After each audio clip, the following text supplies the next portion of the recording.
Welcome to the AC 24/7 Top Story Countdown. I'm Sonia Baghdadi. We'll guide you through the biggest headlines of the day. Our focus, advocating our rights, advocating health, and advocating Earth. Here's our pick for number 5. As the U.S. economy moves forward in the post-pandemic era, recession risks are high and rising, probably pretty close to even over the next year or two. more skirmishes in the battle over the U.S.'s debt ceiling. President Biden and Senator Schumer have no right to play politics with the debt calling. Their extreme positions risk provoking the very crisis they claim to want to avoid. During a speech in Maryland Wednesday, President Joe Biden said the U.S. defaulting on the national debt would be a big mistake.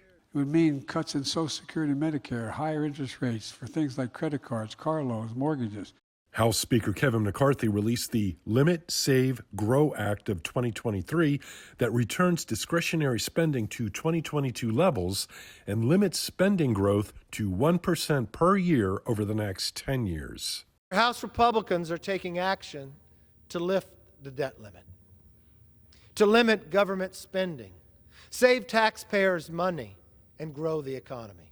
The White House criticized the proposal, saying a debt ceiling hike shouldn't be linked to a spending bill, just as it wasn't during 3 such votes in the Trump administration. They want to increase costs for hardworking families, take food assistance and health care away from millions of Americans.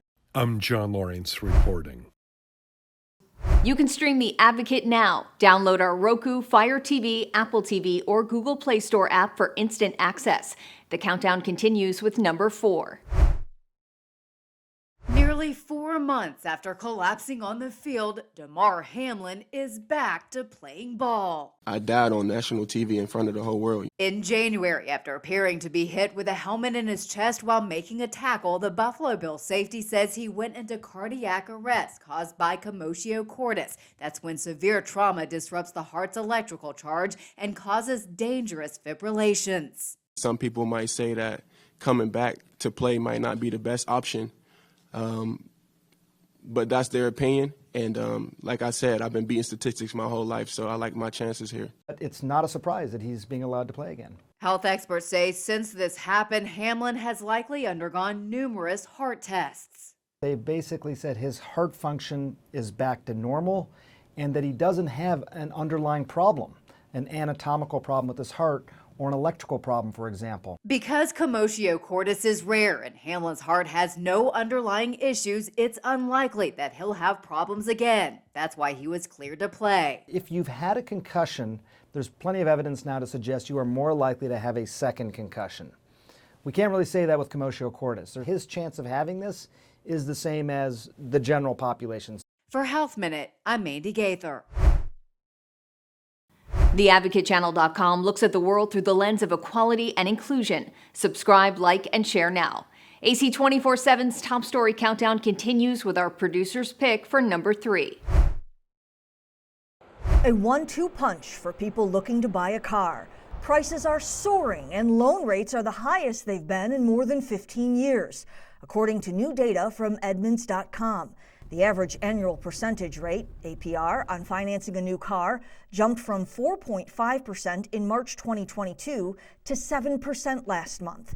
Economists say those higher interest rates are due in part to the Fed taking action to tame high inflation. That also is going to be very financially painful for a lot of households. So the financial pain and suffering that households are going through, that's not going to go away quickly.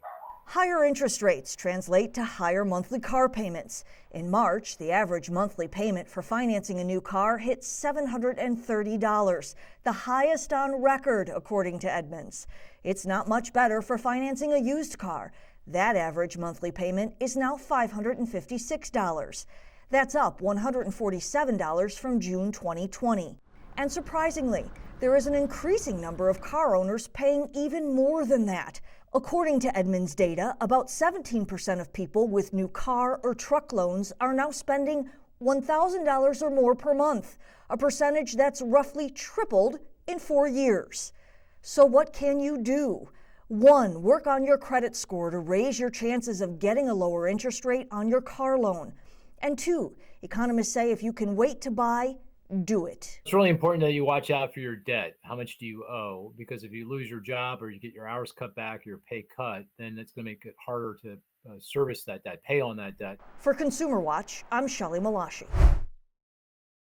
Like the Advocate channel on Facebook for the best way to get updated stories that advocate for equality, justice, our rights, and more. AC 24/7 continues with today's top 2 pick. After a historic settlement for Dominion voting systems, the truth matters. Lies have consequences.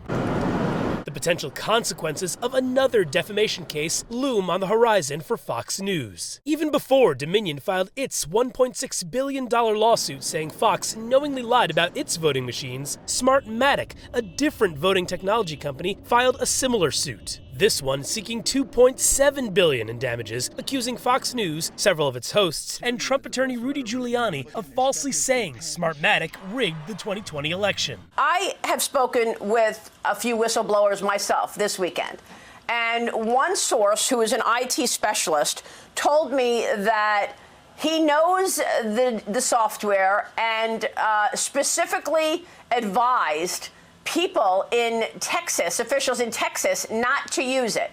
And yet, he was overruled. The company also argued Fox falsely claimed Smartmatic was linked to former Venezuela President Hugo Chavez. Smartmatic agreed to create such a system and produce the software and hardware that accomplished the result for President Chavez. After the Smartmatic electoral management system was put in place, he closely observed several elections where the results were manipulated using the Smartmatic software. Fox denies wrongdoing, saying they were just covering the news, an argument the Dominion judge threw out. Smartmatic's case is currently still in the discovery phase at this time. Meanwhile, CNN has learned exclusive new details about how yesterday's $787 million Dominion settlement came to be. Sources tell CNN's Oliver Darcy and Marshall Cohen Fox and Dominion couldn't lock in a deal themselves over the weekend, so they called veteran mediator Jerry Roscoe. Roscoe, who's helped resolve wartime disputes in the Balkans, was on a cruise in Europe on Sunday when he was brought in a day before the trial was set to begin. After several Zoom meetings and phone calls, the deal was finalized around 2 Tuesday afternoon and signed just minutes before the judge announced the resolution in open court. Follow the Advocate channel on Twitter and Instagram to stay updated on stories that matter every day. We now have our #1 story of the day. Take a look. Confusion for care providers. This is honestly a game of hockey where you have no idea where the puck is. As the Supreme Court weighs a decision on access to the abortion medication mifepristone. On Wednesday, Supreme Court Justice Samuel Alito gave the court more time to consider the issue, extending a temporary hold on an order by a federal judge in Texas that would block access to the drug. 17 states in the District of Columbia have been ordered to keep mifepristone access as it is, and a judge who purported to issue a nationwide injunction telling the FDA to change the way that mifepristone is being administered. And so you do have a conflict, which is why the Supreme Court definitely needs to do something about it. The reason for that extension is unclear, as is the path the High Court will take, but the decisions the justices could make will have wide-ranging implications beyond if and when mifepristone can be used. One question at issue, can a single judge or panel overrule the FDA? The precedent set by the ruling could create chaos in the pharmaceutical industry and threaten the regulatory system that approves new treatments. This is causing concern within the medical community. This case is a challenge to how we practice medicine as healthcare providers. And on both sides of the aisle in Washington. They basically have said this, the last two judges, hey, guess what? We know better than the FDA. It could be this drug today, and who knows what the next one might be. I'm Mike Valerio reporting.